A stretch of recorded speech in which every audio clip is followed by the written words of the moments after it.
একটা বেসিক একটা ওভারভিউ আমরা একটু নেওয়ার চেষ্টা করি।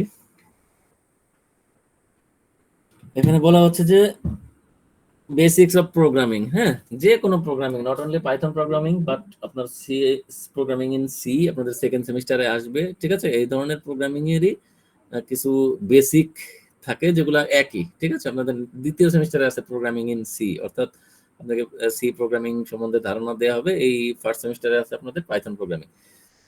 তো সবকিছুর আগে আমরা চলেন একটু দেখি হোয়াট ইজ কম্পিউটার প্রোগ্রাম। হ্যাঁ, প্রোগ্রাম কি বা কম্পিউটার প্রোগ্রাম কি। এখানে বলা হচ্ছে যে আসলে কোনো ডিভাইস বা কম্পিউটার, যে কোনো ডিভাইস, আপনার মোবাইল ফোন হোক বা আমার কম্পিউটার হোক, আপনার কম্পিউটার হোক, সার্ভার হোক, যাই হোক, একা একা কোনো কাজ করতে পারে না, ঠিক আছে। আমাদের অ্যান্ড্রয়েড টিভি হোক, অ্যান্ড্রয়েড ফোন হোক, যাই হোক, কোনো ডিভাইস তো একা একা কাজ করতে পারে না, ঠিক আছে। তাদেরকে একটি ইনস্ট্রাকশন দেওয়া লাগে, সেই ইনস্ট্রাকশন মতোই তারা কাজ করে, ঠিক আছে। যেমন আমি যদি আমার অ্যান্ড্রয়েড ফোনে 0171 ব্লা ব্লা ব্লা ব্লা টাইপ করে যদি আমি কল বাটনটাতে চাপ দেই, তাহলে না কল হবে, ঠিক আছে। ফোন তারা একা একা আমাকে কল করাই দিবে না। এই জন্য বলা হচ্ছে যে ডিভাইস কখনো বা কম্পিউটার কখনো একা একা কাজ করতে পারে না, এদেরকে ইনস্ট্রাকশন দেওয়া লাগে বা নির্দেশনা দেওয়া লাগে, সেই নির্দেশনা অনুযায়ী কম্পিউটার কি করে, কাজ করে। এই যে টোটাল সিস্টেমটা বললাম, এটাকে বলা হয় মূলত প্রোগ্রামিং, ঠিক আছে। এই যে আমি 0171 ইত্যাদি ইত্যাদি চাপ দিলাম, চাপ দিয়ে লিখলাম, লিখে আমি কল বাটনে চাপ দিলাম, কলটা চলে গেল, ঠিক আছে। এই যে কলটা চলে গেল, নাম্বারটা চাপলাম, এটার পিছনে যে মেকানিজমটা কাজ করে এটাকে বলা হয় প্রোগ্রামিং, সোজা কথা, ঠিক আছে। তাহলে কম্পিউটার প্রোগ্রাম কি? কম্পিউটার প্রোগ্রাম হচ্ছে সফটওয়্যার প্রোগ্রাম বা শুধু প্রোগ্রাম যাই হোক না কেন, কম্পিউটার প্রোগ্রাম হচ্ছে কম্পিউটারের জন্য তৈরিকৃত নির্দেশমালা, ঠিক আছে। তার মানে কি কম্পিউটার প্রোগ্রাম কি? কম্পিউটার প্রোগ্রাম হচ্ছে কম্পিউটারের জন্য তৈরিকৃত নির্দেশমালা। যেমন আমরা কন্ট্রোল পি দেই, কন্ট্রোল পি দিলে এমএস ওয়ার্ডে প্রিন্ট অপশনটা আসে, ঠিক আছে, চাপ দিই প্রিন্ট হয়ে যায়। এই যে দিলাম কন্ট্রোল পি, হ্যাঁ, কন্ট্রোল এ দিলে অল সিলেক্ট হয়ে যায়, কন্ট্রোল সি দিলে কপি হয়, কন্ট্রোল বি দিলে পেস্ট হয়। এই যে কাজগুলা হয়, এই কাজগুলা কি, এটা তো কোনো না কোনো একটা ইনস্ট্রাকশন আমরা দেই কম্পিউটারকে, যে কন্ট্রোল এ দিলাম সব সিলেক্ট হয়ে যাও, কন্ট্রোল সি দিলাম কপি হয়ে যাও। এই যে কপি হলো, সিলেক্ট হলো, ডিলিট হলো, আপডেট হলো, হ্যাঁ, বোল্ড করলাম, তারপরে আন্ডারলাইন করলাম, এই সবই হচ্ছে এক একটা ইনস্ট্রাকশন। এই ইনস্ট্রাকশন গুলো যে প্যাটার্ন অনুযায়ী, যে সিস্টেম অনুযায়ী কাজ করে, এগুলাই হচ্ছে কম্পিউটারের প্রোগ্রামিং, ঠিক আছে। কম্পিউটারের এই নির্দেশগুলোই নির্বাহ বা সম্পাদনা করে। তো আশা করি ধারণা পাইছেন হোয়াট ইজ কম্পিউটার প্রোগ্রামিং, ঠিক আছে। এখন আসেন কম্পিউটারের প্রোগ্রামিং কত প্রকার, ঠিক আছে। কম্পিউটারের প্রোগ্রামিং এর টাইপস গুলো আমরা একটু আলোচনা করি। কম্পিউটারের প্রোগ্রাম মূলত হচ্ছে দুই ধরনের হয়, ঠিক আছে। আবার বলতেছি, দ্য কম্পিউটার প্রোগ্রাম মেইনলি কয় প্রকারের, two types of computer program, ঠিক আছে। কি কি? একটা হচ্ছে অ্যাপ্লিকেশন প্রোগ্রাম, আর একটা হচ্ছে সিস্টেম প্রোগ্রাম। আর দুটাতেই আসবো আমি এক এক করে। তাহলে আমরা আবার বলি, there are two types of computer program. তারা কি কি? একটা হচ্ছে অ্যাপ্লিকেশন প্রোগ্রাম আর একটা হচ্ছে সিস্টেম প্রোগ্রাম। বোথ আর প্রোগ্রামস, দুইটাই প্রোগ্রাম। একটাকে আমরা বলতেছি অ্যাপ্লিকেশন প্রোগ্রাম, একটাকে আমরা বলতেছি সিস্টেম প্রোগ্রাম। এখন অ্যাপ্লিকেশন প্রোগ্রাম কি, সিস্টেম প্রোগ্রাম কি, সেটাতে আসেন, আগে আসি। এখন আসেন অ্যাপ্লিকেশন প্রোগ্রাম কি। অ্যাপ্লিকেশন প্রোগ্রাম হচ্ছে এই ধরনের প্রোগ্রামগুলি ইউজার নিজেই কম্পিউটারের মধ্যে সেট করে, ঠিক আছে। অ্যাপ্লিকেশন প্রোগ্রাম কি হয়? অ্যাপ্লিকেশন প্রোগ্রাম ইউজার নিজেই কম্পিউটারের মধ্যে সেট করে, হ্যাঁ, বিভিন্ন ধরনের কাজ সম্পন্ন করতে পারে। ধরেন আপনি আজকে একটা কম্পিউটার কিনে আনছেন, কম্পিউটার বাদ দিলাম, আপনি একটা মোবাইল কিনে নিয়ে আসছেন। মোবাইলে কি হয়, আপনি অন করতে পারেন, অ্যান্ড্রয়েডের একটা অপারেটিং সিস্টেম থাকে অথবা আইফোনের অপারেটিং সিস্টেমটা থাকে অ্যাপলের। এরপরে আপনি কি করেন, এর ভিতরে ফেসবুক ইনস্টল করেন, হোয়াটসঅ্যাপ ইনস্টল করেন, এই ইনস্টল করেন, সেই ইনস্টল করেন, কিছু ইনস্টল করেন না আপনি। এই যে আপনি যে সফটওয়্যার গুলো ইনস্টল করলেন, এই সফটওয়্যার গুলাকে বলা হয় অ্যাপ্লিকেশন প্রোগ্রাম, ঠিক আছে। আপনি পিডিএফ ইনস্টল করলেন, আপনি জুম ইনস্টল করলেন, হোয়াটসঅ্যাপ ইনস্টল করলেন, এই যে অ্যাপ্লিকেশন গুলা যেগুলা ইউজার নিজে নিজে ইনস্টল করতে পারে, সেগুলাকে বলা হয় অ্যাপ্লিকেশন প্রোগ্রাম। অর্থাৎ এগুলা দিয়ে আপনি বিভিন্ন কাজ করেন, ঠিক আছে। ফেসবুক দিয়ে আপনি ফেসবুকিং করেন, হোয়াটসঅ্যাপ দিয়ে কথা বলেন, চ্যাট করেন, পিডিএফ দিয়ে পিডিএফ দেখেন, এগুলা দিয়ে আপনি বিভিন্ন ধরনের কাজ করেন, অ্যাপ্লিকেশন, বিভিন্ন ধরনের অ্যাপ্লিকেশন আপনি এগুলা দিয়ে রান করেন, ঠিক আছে। এগুলাকে বলা হয় অ্যাপ্লিকেশন প্রোগ্রাম। বিভিন্ন ইউজার, এখানে দেখেন যে বিভিন্ন ইউজার বিভিন্ন ধরনের কাজ করার জন্য এই সকল প্রোগ্রামগুলি ব্যবহার করে থাকে, ঠিক আছে। অ্যাপ্লিকেশন প্রোগ্রামের উদাহরণ কি? Web browser. আমরা কি করি, ক্রোম ইনস্টল করি, তারপরে মজিলা ইনস্টল করি, ইন্টারনেট এক্সপ্লোরার ইনস্টল করি, এক্সেল ইনস্টল করি, ওয়ার্ড ইনস্টল করি, পাওয়ার পয়েন্ট ইনস্টল করি, গেম ইনস্টল করি, এগুলা কি হচ্ছে application program for computer. Clear? এখন আসেন সিস্টেম প্রোগ্রাম। আমি উদাহরণ দিচ্ছি আপনার মোবাইল দিয়ে, আপনি চিন্তা করেন কম্পিউটার দিয়ে, ঠিক আছে? সিস্টেম প্রোগ্রাম কি, আপনি মোবাইলটা কিনে আনছেন, তার মানে কি আপনার ওখানে অ্যান্ড্রয়েডটা ইনস্টল করা ছিল, ঠিক আছে, অথবা অ্যাপলের ম্যাক ওএস ইনস্টল করা আছে, ঠিক আছে, বা অ্যাপল অপারেটিং সিস্টেম ইনস্টল করা আছে আপনার ফোনে। এই যে উইন্ডোজ, এই যে অ্যাপল যাই বলি না কেন, অথবা অ্যান্ড্রয়েড যাই বলি না কেন, এই যে অপারেটিং সিস্টেমটা, এই ধরনের সফটওয়্যারকে বলা হয় সিস্টেম প্রোগ্রাম। এই ধরনের প্রোগ্রামকে কি বলা হয়? System program.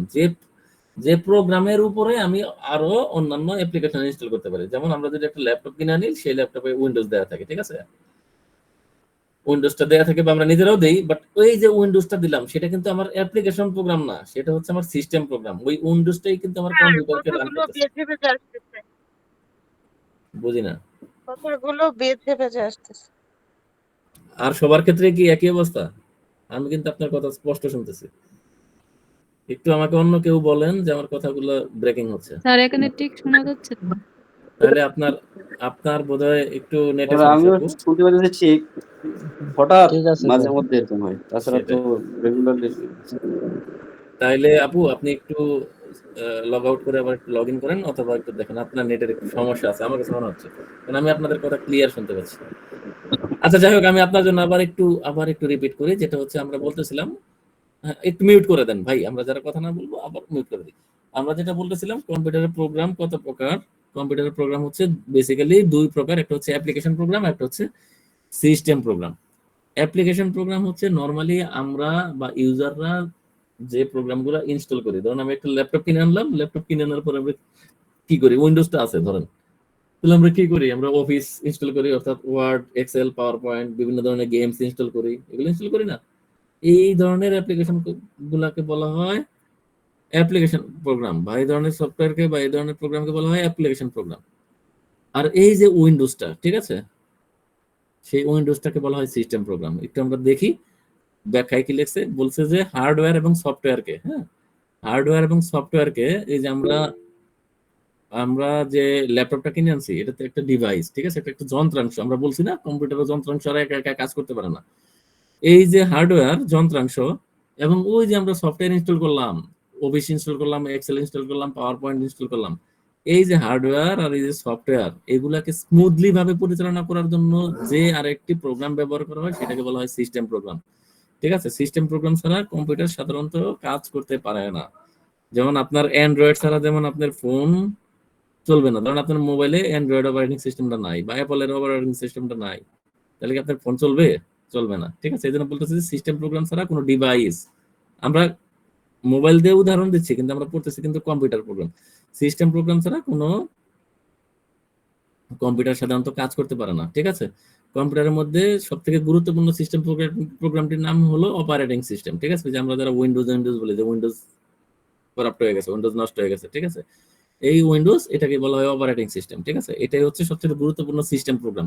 এছাড়াও আরো কিছু সিস্টেম প্রোগ্রাম আছে, এগুলোর মধ্যে হচ্ছে আপনার database system, networking system, website server, এগুলাকেও আমরা সিস্টেম প্রোগ্রাম হিসেবে বলতে পারি। ঠিক আছে, মেইন হচ্ছে অপারেটিং সিস্টেম, তারপরে হচ্ছে ডাটাবেস সিস্টেম, আমরা বলি না সার্ভার ডাউন, ঠিক আছে, এরকম অনেক সময় বলি না, হ্যাঁ, নেটওয়ার্কিং এর যে সিস্টেম, ঠিক আছে, এগুলাকেও আমরা সিস্টেম প্রোগ্রাম হিসেবে বলতে পারি। তাহলে আমার মনে হয় যে হোয়াট ইজ প্রোগ্রামিং কি, কম্পিউটার প্রোগ্রামিং কি, কম্পিউটার প্রোগ্রামিং এর টাইপস গুলো আমরা বুঝতে পারছি না? পরে যাই। এখন আসেন একটা বেসিক একটা কোশ্চেন, এই কোশ্চেনটা পরীক্ষায় মাঝে মধ্যে আসে। ঠিক আছে, প্রোগ্রামিং ল্যাঙ্গুয়েজ কি? এই যে আমাদের সাবজেক্টের নাম কি, আমাদের সাবজেক্টটার নামই হচ্ছে প্রোগ্রামিং ইন পাইথন অথবা পাইথন প্রোগ্রামিং, যাই বলি না কেন। এই যে পাইথন বলতেছি আমরা, পাইথন ইটসেলফ এ প্রোগ্রামিং ল্যাঙ্গুয়েজ। ঠিক আছে, তাহলে প্রোগ্রামিং ল্যাঙ্গুয়েজ কি সেটা এখন আমরা একটু চলেন দেখি। এখানে বলছে কম্পিউটারকে আমাদের প্রয়োজনীয় নির্দেশনাবলী জানানোর জন্য এক বিশেষ ধরনের ল্যাঙ্গুয়েজ ব্যবহার করা হয়। ঠিক আছে, কম্পিউটার তো একা একা কোনো কাজ করে না। কম্পিউটার স্ক্রিন, আপনি কম্পিউটার অন করলেন, ধরেন আপনি অন করে দিলেন, কম্পিউটার কি একা একা আপনার জন্য কিছু করবে? কিছু করবে না। একে ধরেন আপনি গেমস খেলবেন বা আপনি কিছু লেখালেখি করবেন, এর জন্য তো আপনাকে কোনো ইনস্ট্রাকশন দিতে হবে, মাউসটা নিয়ে ওয়ার্ডে চাপ দিতে হবে, চাপ দেওয়ার পরে আপনার লেখালেখি আপনি চাপবেন, তাহলে না কম্পিউটার লিখবে আপনার জন্য।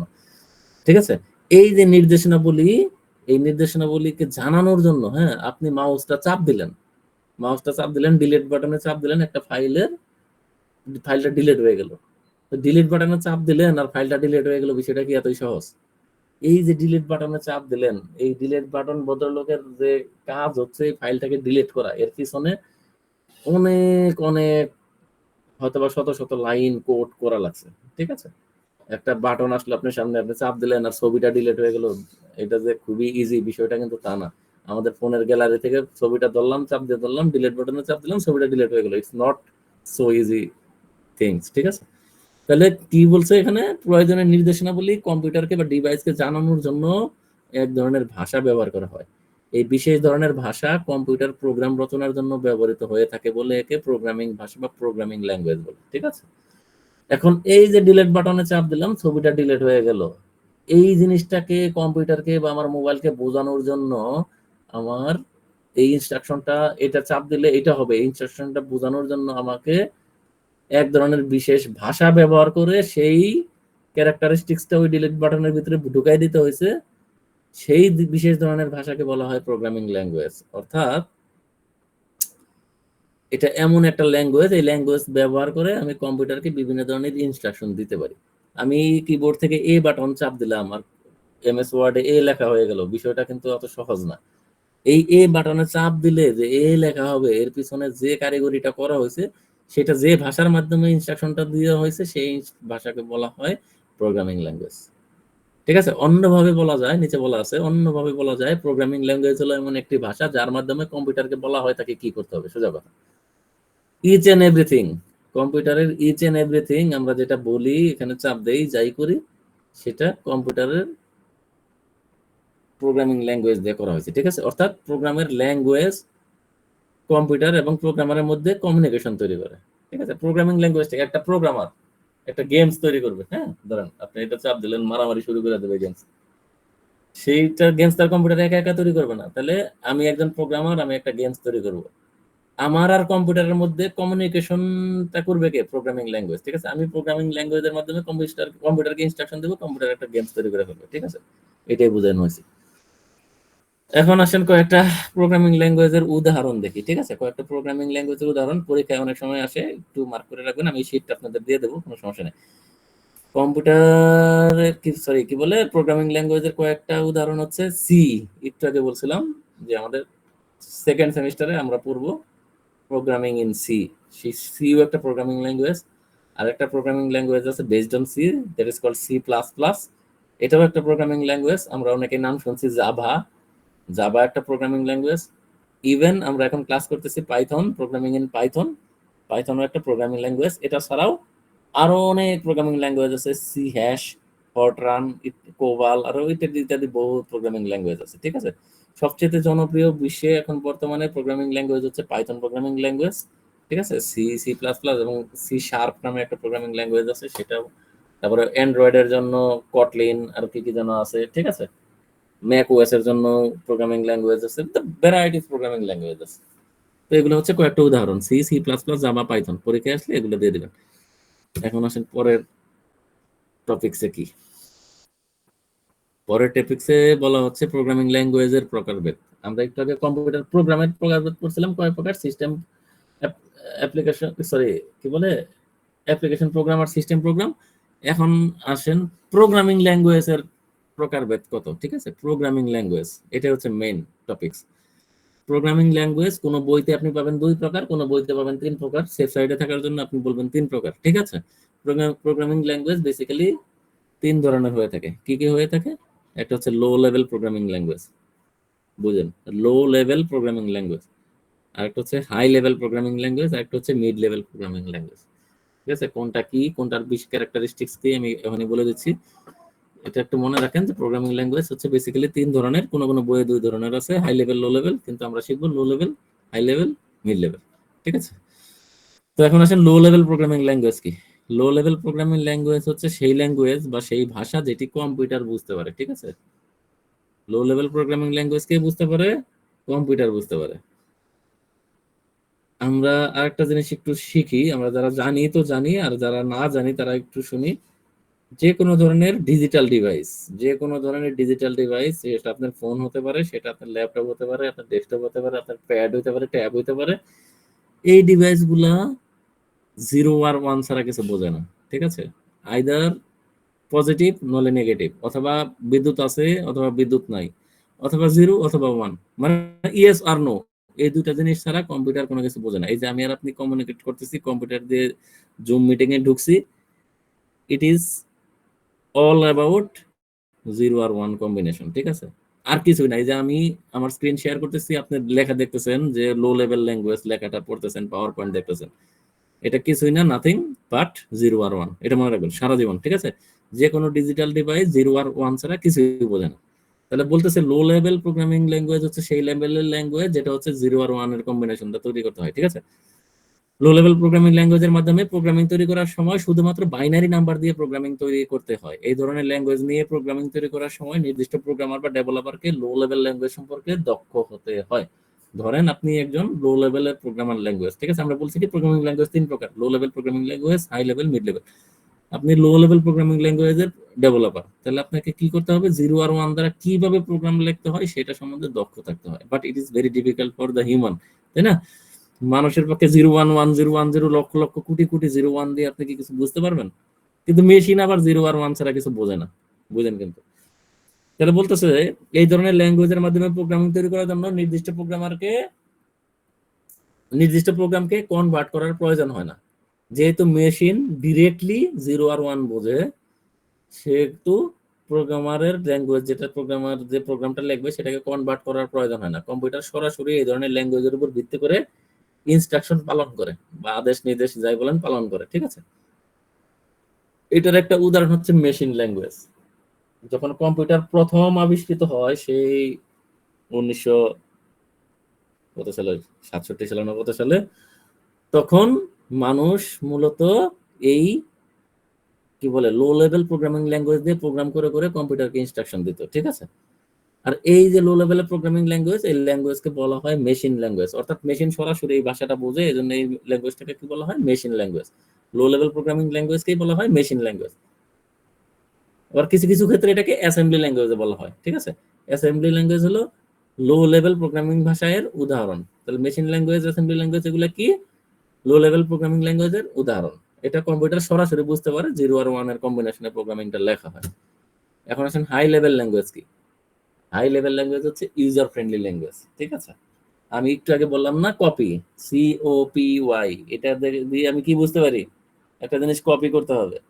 ইউজার এই ধরনের কিওয়ার্ড দিয়ে, ইংলিশ ল্যাঙ্গুয়েজ দিয়ে বা হিউম্যান আন্ডারস্ট্যান্ডেবল ল্যাঙ্গুয়েজ দিয়ে যে প্রোগ্রাম রচনা করে, সেই ধরনের ল্যাঙ্গুয়েজকে বলা হয় হাই লেভেল ল্যাঙ্গুয়েজ। এই জন্য এটাকে হাই লেভেল বলা হচ্ছে। ইউজার ফ্রেন্ডলি অ্যাপ্লিকেশন এবং ওয়েবসাইট বানানোর জন্য এই ধরনের ল্যাঙ্গুয়েজ ব্যবহার করা হয়। ঠিক আছে? যে কোনো প্রোগ্রামার এবং ডেভেলপার খুব সহজে কি এই ধরনের ভাষা বুঝতে, লিখতে এবং পড়তে পারে। আমরা আগেই জেনেছি যে কম্পিউটার শুধুমাত্র লো লেভেল ল্যাঙ্গুয়েজ বুঝতে পারে। আমি একটু আগে বললাম কম্পিউটার বা যে কোনো ডিজিটাল ডিভাইস 0 আর 1 ছাড়া কিছু বুঝতে পারে না। কিন্তু হাই লেভেল প্রোগ্রামিং ল্যাঙ্গুয়েজ, আপনি লিখতেছি কি প্রিন্ট, কপি, পেস্ট, কাট, এগুলা লিখতেছি। ঠিক আছে?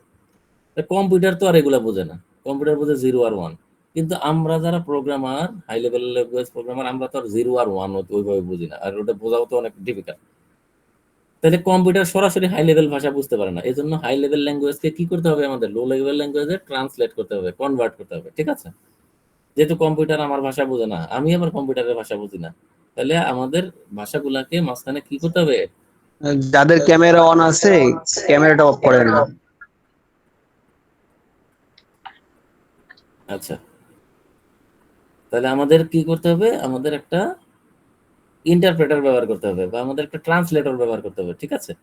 এই যে লো লেভেল ল্যাঙ্গুয়েজে ট্রান্সলেট করার জন্য কিসের প্রয়োজন হয়? কম্পাইলার বা ইন্টারপ্রেটারের প্রয়োজন হয়। তার মানে এটা প্রশ্নে আসতে পারে, হোয়াট ইজ ইন্টারপ্রেটার? ইন্টারপ্রেটার হচ্ছে লো লেভেল ল্যাঙ্গুয়েজকে হাই লেভেল ল্যাঙ্গুয়েজ অথবা হাই লেভেল ল্যাঙ্গুয়েজকে লো লেভেল ল্যাঙ্গুয়েজে ট্রান্সলেট করার জন্য, ঠিক আছে, কম্পাইলার বা ইন্টারপ্রেটারের ব্যবহার করা হয়। ঠিক আছে? ইন্টারপ্রেটারের প্রয়োজন হয়। ইন্টারপ্রেটারের আর একটা সহজ সরল সমাধান বলি, যেমন আপনি যদি চীনে যান কখনো, চায়নাতে ওরা ইংলিশ বোঝে না, চায়নার লোকেরা না ইংলিশ বোঝে না বললেই চলে, আপনি চাইনিজ বোঝেন না, তাহলে আপনি ওখানে যে কমিউনিকেশন করবেন কিভাবে? তাহলে আপনার এমন একজন লোক দরকার বা এমন একটা সিস্টেম দরকার যে ভদ্রলোক ইংলিশও জানে আবার চাইনিজও জানে, অথবা বাংলাও জানে চাইনিজও জানে। তাইলে না আপনি তাকে বললেন, সে তাকে বলে দিল, সে তাকে বললো, সে আপনাকে বলে দিল, এইভাবে আপনি ইন্টারপ্রেট করতে পারবেন। ঠিক ওই প্রোগ্রামিং ল্যাঙ্গুয়েজের ক্ষেত্রেও একই, কম্পিউটার 0 আর 1 ছাড়া কিছু বোঝেন না, লো লেভেল ছাড়া কিছু বোঝেন না, আপনি হাই লেভেল ছাড়া কিছু বোঝেন না। তাহলে মাঝখানে আপনার কি লাগবে? একটা ইন্টারপ্রেটার লাগবে, ঠিক আছে, বা কম্পাইলার লাগবে। তাহলে কম্পাইলারের মাধ্যমে হাই লেভেল ল্যাঙ্গুয়েজকে ট্রান্সলেট করার পর সেটি লো লেভেল ল্যাঙ্গুয়েজ বা বাইনারি ডিজিটে পরিবর্তিত হয়ে যায় এবং এরপর কম্পিউটার সেটি সহজেই বুঝতে পারে। একটু আগে আমরা শিখছিলাম কিছু লো লেভেল প্রোগ্রামিং ল্যাঙ্গুয়েজের উদাহরণ, যেমন অ্যাসেম্বলি ল্যাঙ্গুয়েজ কি শিখছিলাম, মেশিন ল্যাঙ্গুয়েজ। তাহলে হাই লেভেল প্রোগ্রামিং ল্যাঙ্গুয়েজের উদাহরণ কি?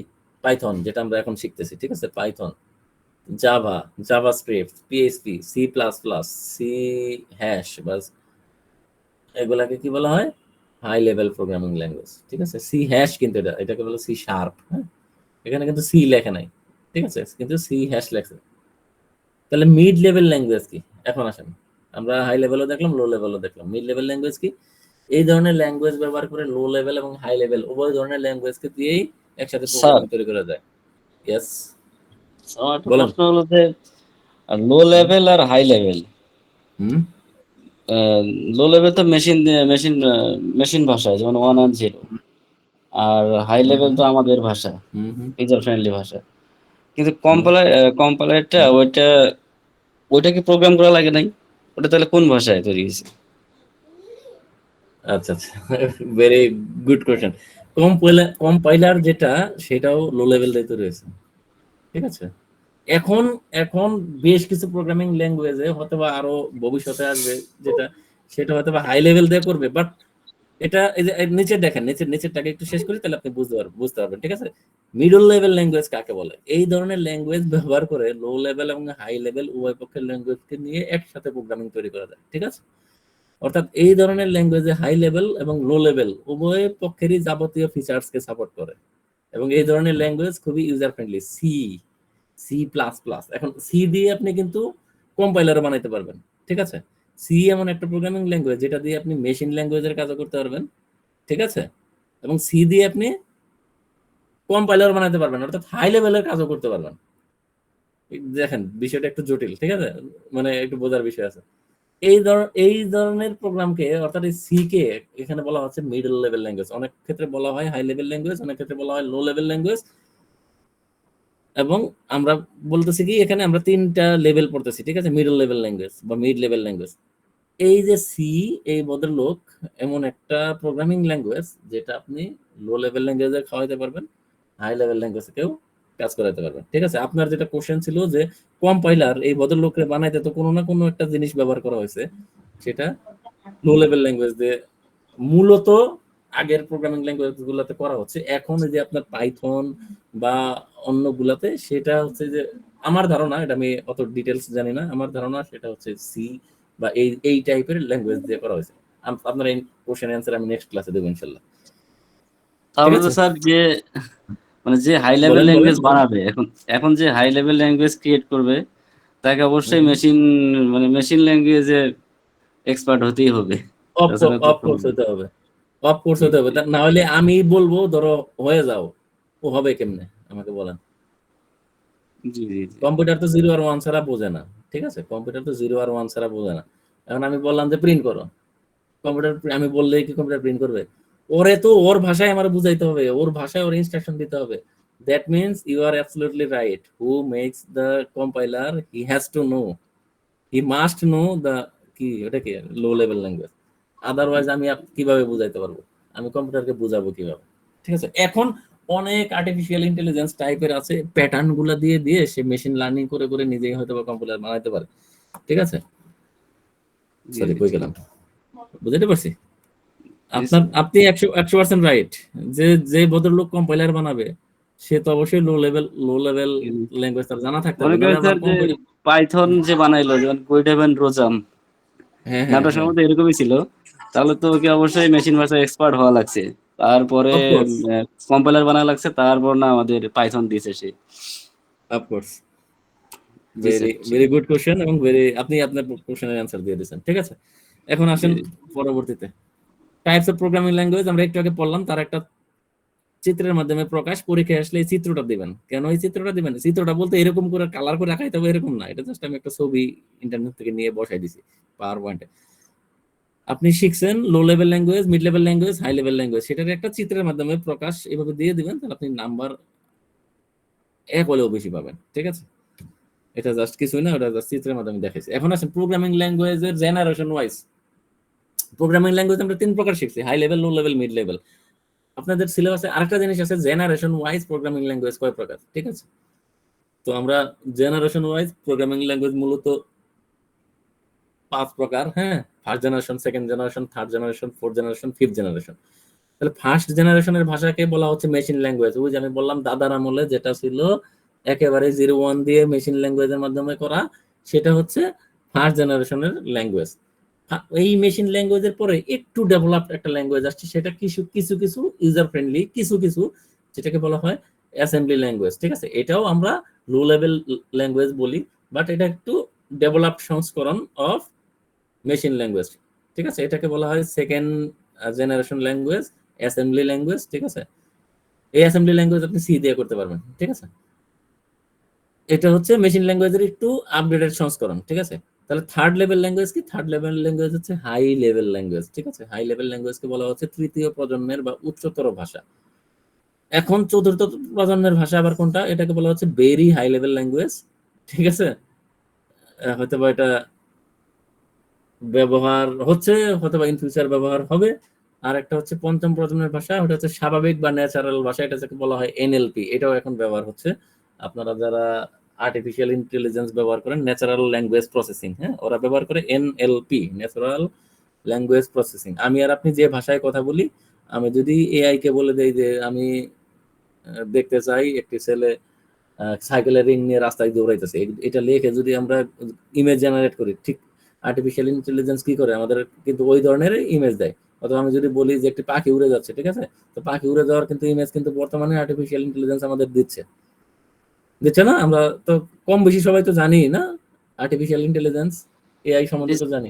চ্যাট জিপিটি হ্যাঁ, চ্যাট জিপিটি যদি বলি যে আমার একটা গরু রচনা লেখা দাও, চ্যাট জিপিটি কিন্তু গরু রচনা লেখা দিয়েছে, তাহলে চ্যাট জিপিটি আমার ভাষাটা কেমনে বুঝলো? এটাকে বলা হয় স্বাভাবিক বা ন্যাচারাল ভাষা, এনএলপি। হ্যাঁ, ন্যাচারাল ল্যাঙ্গুয়েজ প্রসেসিং। তো এই স্যার, ফিফথ জেনারেশন। ইয়েস, এখন না হলেও চলবে, কিন্তু পরবর্তীতে একটা এই মেশিন ভাষা দিয়ে আমরা প্রবলেম সলভ করতাম মেশিন ল্যাঙ্গুয়েজ দিয়ে। এরকম স্যার কয়েকটা প্রবলেম দেখানো যাবে স্যার, মানে উদাহরণ। আচ্ছা, উদাহরণ দেখাবো। এই কি বলে প্র্যাকটিক্যালি আপনাদের এখানে যদিও ওরকম নাই, তারপর আমি ওটা প্রসেসটা দেখাই দেবো একসময়। হ্যাঁ, মনে করাই দেন আমাকে ইনশাল্লাহ। তাহলে এই জিনিসটা বোঝার কিছু নাই, এটা আমি জাস্ট একটু বললাম, ব্যাখ্যা করলাম, এটা মুখস্থ করারও কিছু নেই, এটা একবার দুবার পড়লে আপনারা পেরে যাবেন। এখন আসেন main topics of this class. আজকের ক্লাসের সবচেয়ে মেইন টপিকস, এবং এটা পরীক্ষায় আসবে। অনুবাদক প্রোগ্রাম, অনেক সময় আসতে পারে ট্রান্সলেটর প্রোগ্রাম। ঠিক আছে, কাকে বলে, ট্রান্সলেটর প্রোগ্রাম কত প্রকার, কি কি, আমি আপনাদের আরেকটা নোট দিব, এটা শেষ হোক, এটা শেষ হলে এই 2-1 ক্লাস দিলে আরেকটা ভালো একটা নোট দিব, সেটা দেখে আপনারা পড়তে পারবেন। এটা তো পাওয়ার পয়েন্ট, আমি একটা নোট আকারে দিয়ে দেবো। তাহলে ট্রান্সলেটর প্রোগ্রাম কি, ট্রান্সলেটর প্রোগ্রাম কত প্রকার, কি কি। ঠিক আছে, এটা ভেরি ইম্পর্টেন্ট কোশ্চেন, কিন্তু এটা একটু মনে রাখবেন। যেটাকে বলা হচ্ছে যে প্রোগ্রামে কম্পিউটারের সোর্স প্রোগ্রামকে মেশিন ল্যাঙ্গুয়েজে, ঠিক আছে, যন্ত্র ভাষায় বা অবজেক্ট ওরিয়েন্টেড প্রোগ্রামিং এ কনভার্ট করে, সেই প্রোগ্রামকে অনুবাদক প্রোগ্রাম বলে। এই যে ইংলিশ টার্মে বাংলায় লিখতে গেলে যে কি পরিমাণ কষ্টটা হয়, ঠিক আছে, এজন্য আমি কিন্তু পড়তেছি ইংলিশ টার্ম দিয়ে। ঠিক আছে, যে কম্পিউটারের উৎস প্রোগ্রাম, এই উৎস প্রোগ্রাম এটা উচ্চারণ করতে কঠিন হয়ে যায়। যে প্রোগ্রামের সোর্স প্রোগ্রামকে মেশিন ল্যাঙ্গুয়েজে কনভার্ট করতে যে প্রোগ্রাম ব্যবহার করা হয় তাকে অনুবাদক প্রোগ্রাম বলে বা ট্রান্সলেটর প্রোগ্রাম বলে। অর্থাৎ উচ্চ ভাষারে নিম্ন ভাষায় রূপান্তর করতে যার যেটা ব্যবহার করা হয় সেটাই হচ্ছে অনুবাদক প্রোগ্রাম, ট্রান্সলেটর, সোজা কথা। ঠিক আছে, তাহলে ট্রান্সলেটরের একটা ছোট্ট একটা চিত্র আছে, দেখেন, source code, translator, machine code. ঠিক আছে, এরকম একটা চিত্র মিত্র যদি আপনি পরীক্ষার খাতায় লেখেন, এটা কিন্তু আপনি পারেন, এটা কিন্তু আপনি ব্যাখ্যা করছেন, এটা যদি একটা চিত্রের মাধ্যমে বক্স মক্স আঁকায় দিয়ে দেন, তাহলে কিন্তু আপনার 1 মার্ক বেশি। মানে স্যার মনে করবে যে ভদ্রলোক খাতা দেখবে, সে একটু আপনাকে অন্য ছাত্রের চেয়ে অবশ্যই হাফ মার্ক গুলো বেশি দেবে, যে না এই লোক কিছু একটা আঁকাইছে। চিত্র চিত্র দেওয়ার কিন্তু অনেক বেশি, হ্যাঁ, ফ্যাসিলিটিস অনেক বেশি পাবেন আপনি। এখন আসেন, এই ট্রান্সলেটর প্রোগ্রাম কয় প্রকার? মূলত ট্রান্সলেটর প্রোগ্রাম মূলত 3 প্রকার। একটা হচ্ছে কম্পাইলার, ইন্টারপ্রিটার, আর একটা হচ্ছে অ্যাসেম্বলার। এই তিনটার একটা কোশ্চেন আসবেই 1,00,000% গ্যারান্টি। ছোট প্রশ্ন হোক, বড় প্রশ্ন হোক, মিড প্রশ্ন হোক, টিক চিহ্ন হোক, এক কথায় উত্তর হোক, যাই হোক আসবে।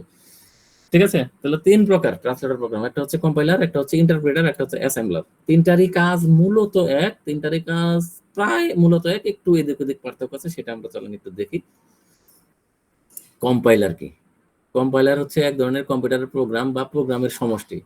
এক ধরনের প্রোগ্রাম বা প্রোগ্রামের সমষ্টি যা কোনো সোর্স ল্যাঙ্গুয়েজ থেকে অপর একটি ডেস্টিনেশন ল্যাঙ্গুয়েজে কনভার্ট করে। ঠিক আছে? অর্থাৎ এক ল্যাঙ্গুয়েজ থেকে আরেক ল্যাঙ্গুয়েজে কনভার্ট করে। কম্পাইলার হচ্ছে এমন একটা প্রোগ্রাম বা প্রোগ্রামের সমষ্টি যেটা সোর্স ল্যাঙ্গুয়েজ থেকে গন্তব্য ল্যাঙ্গুয়েজ, নাকি বাংলায় কি বলে, উৎস ভাষা থেকে কম্পিউটারের ভাষায়, মানে সোর্স ল্যাঙ্গুয়েজ থেকে মেশিন ল্যাঙ্গুয়েজে বা কম্পিউটারের ভাষায় রূপান্তর করে।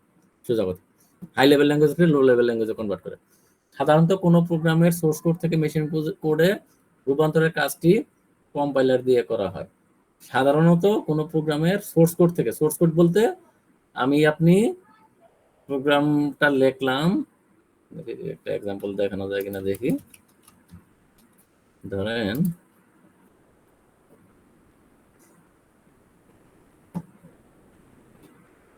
দেখি, আচ্ছা আমি একটা প্রোগ্রাম লিখি, কথার কথা, এটা একটা এইচটিএমএল প্রোগ্রাম। ঠিক আছে? আপনারা যারা যারা ওয়েবসাইট ডেভেলপ করতে পারেন তারা জানেন H4, একটা আমি জাস্ট উদাহরণ দিচ্ছি, H4 দিয়ে একটা হেডার 4 টাইপের একটা জিনিস লেখা যায়। ঠিক আছে? H4 লেকচারার আইসি, এটা যদি লিখি তাহলে এটা একটা হেডার, একটা বড় একটা লেখা আমাকে দিবে। এই যে লিখলাম, এই লেখাটাকে, এই যে এইচটিএমএল এর একটা কম্পাইলার আছে, অবশ্যই আছে, সেটাকে মেশিন কোডে কম্পিউটারে প্রদান করে, কম্পিউটার ব্রাউজারে আমার শো করে। ঠিক আছে? এই ধরনের প্রোগ্রাম যখন আপনি, আমার লেখা আমি H4 লিখলাম, মানে হেডার 4, কম্পিউটার কি আর হেডার 4 বোঝে? হেডার ওটা ওরে অন্য কোনো ভাবে ইনস্ট্রাকশন দিয়ে বুঝাইতে হয় যে এটার ফন্ট সাইজ এত হবে, এটা নরমালি বোল্ড হবে, এটা নরমালি এত ফন্ট সাইজের হবে, ওর তো ইনস্ট্রাকশন দেয়া আছে বাই ডিফল্ট। সেই কাজটা যে করে, সেই কাজটাকে বলা হয় কম্পাইলার। ঠিক আছে? কম্পাইলার 2 ধাপে কম্পাইলেশনের কাজ সম্পন্ন করে। প্রথম ধাপে কম্পাইলার কি করে, ডানে চিত্র আছে, পরে দেখতেছি, আমি আগে ব্যাখ্যাটা পড়ে নেই। প্রথম ধাপে কম্পাইলার উৎস প্রোগ্রামের প্রত্যেকটি লাইন পড়ে। ঠিক আছে? অর্থাৎ কম্পাইলার কি করে, আপনি যে প্রোগ্রামটা লিখছেন সেই প্রোগ্রামের প্রত্যেকটা লাইন পড়ে এবং অবজেক্টে রূপান্তর করে। সেই প্রোগ্রামটাকে সে কি করে, একটা অবজেক্টে কনভার্ট করে। এই ধাপে কম্পাইলার সোর্স প্রোগ্রামে যদি ভুল থাকে, ধরেন আমি প্রোগ্রামিং লিখছি যে আমি যে সঠিক লিখছি তাও তো না, আমার প্রোগ্রামে তো ভুল হতে পারে। ঠিক আছে? উল্টাপাল্টা তো লিখতে পারি আমি। প্রোগ্রামিং লেখারও তো আবার একটা নিয়ম আছে। প্রোগ্রামিং হাই লেভেল ল্যাঙ্গুয়েজ, ঠিক আছে? হাই লেভেল ল্যাঙ্গুয়েজ বলতে আমি যা ইচ্ছা তাই তো আর লিখতে পারবো না, সেটারও তো একটা নিয়ম আছে। সেই নিয়মটাকে যদি আমি ব্যত্যয় করি তাহলে তো ভুল, এরর। এই কম্পাইলার সেই এররটাকেও ডিটেক্ট করতে পারে। ঠিক আছে? বলে দেয় যে তুমি এই জায়গায় ভুল করছো। ঠিক আছে? এরর মেসেজ দেয়। তাহলে কম্পাইলার কি করে, সংশোধন করার জন্য ব্যবহারকারীকে এরর মেসেজ দেয়। এই এরর মেসেজকে compile time diagnostic error message বলে। একবার প্রোগ্রাম কম্পাইল হয়ে গেলে, প্রোগ্রাম যদি একবার কম্পাইল হয়ে যায়, পরবর্তীতে আর কম্পাইল করার প্রয়োজন হয় না। দ্বিতীয় ধাপে উপাত্ত বা ডাটার ভিত্তিতে অবজেক্ট প্রোগ্রামকে নির্বাহ করানো হয় ফলাফল প্রদর্শনের জন্য। চিত্রটা দেখে তাহলে বুঝতে পারবেন। দেখেন চিত্র, ফার্স্ট ধাপে প্রথম স্টেপে কি বলছে, সোর্স কোড, অর্থাৎ আমি কিছু একটা লিখছি, ইনপুট আকারে দিছি, কিছু একটা ইনপুট আকারে দিছি। কম্পাইলার কি করলো, কম্পাইল করলো। কম্পাইল করার পর 2টা কাজ সে করে। যদি কোনো এরর থাকে তাহলে লিস্ট অফ এরর সে দেখায় আমাকে, যদি এরর থাকে তাহলে আমাকে এররটা দেখাবে। আর যদি এরর না থাকে তাহলে কি করবে, অবজেক্ট কোডে কনভার্ট করবে। ঠিক আছে? আমি একটু আগে যে বললাম যে কম্পাইলার যদি ভুল থাকে প্রোগ্রামে তাহলে আপনাকে ভুলটা দেখাবে, আর যদি ভুল না থাকে তাহলে কি করবে, সে অবজেক্টে কনভার্ট করবে। এখন দ্বিতীয় ধাপে এই অবজেক্টটা কি হবে, অবজেক্ট কোডটা আউটপুট আকারে চলে যাবে। ঠিক আছে? যে ডাটাটাই আবার কি হলো, অবজেক্ট কোড হয়ে গেল, অবজেক্ট কোডটাই আউটপুট আকারে চলে যাবে। তাহলে আপনি ইনপুট দিলেন সোর্স কোড, আউটপুটে দেখতে পেলেন বিশাল বড় একটা লেখা। ঠিক আছে? আপনি লিখলেন যে কি বলে H1 হ্যালো ওয়ার্ল্ড, মানে আপনি লিখলেন, অথবা লিখলেন প্রিন্ট হ্যালো ওয়ার্ল্ড, কম্পিউটারের প্রোগ্রাম লেখা দিলেন প্রিন্ট করো হ্যালো ওয়ার্ল্ড। কম্পিউটার কি করলো, আপনার হ্যালো ওয়ার্ল্ড লেখাটা দাম করে স্ক্রিনের মধ্যে দেখাই দিল। এই যে দেখাই দিল, সেই দেখানোটাই হচ্ছে আউটপুট। ঠিক আছে, এখন তাহলে এই একই জিনিস আমরা যেটা পড়লাম সেটাই হচ্ছে কম্পাইলারের কাজ। কম্পাইলারের কাজ কি? কম্পাইলারের কাজ হচ্ছে সোর্স প্রোগ্রামের, একটা সেকেন্ড একটু লাইনে দাও। কম্পিউটারের কাজ হচ্ছে সোর্স প্রোগ্রামের স্টেটমেন্ট সমূহকে মেশিনের ভাষায় কনভার্ট করা। ঠিক আছে, একটু আমাকে একটা সেকেন্ড সময় দেন।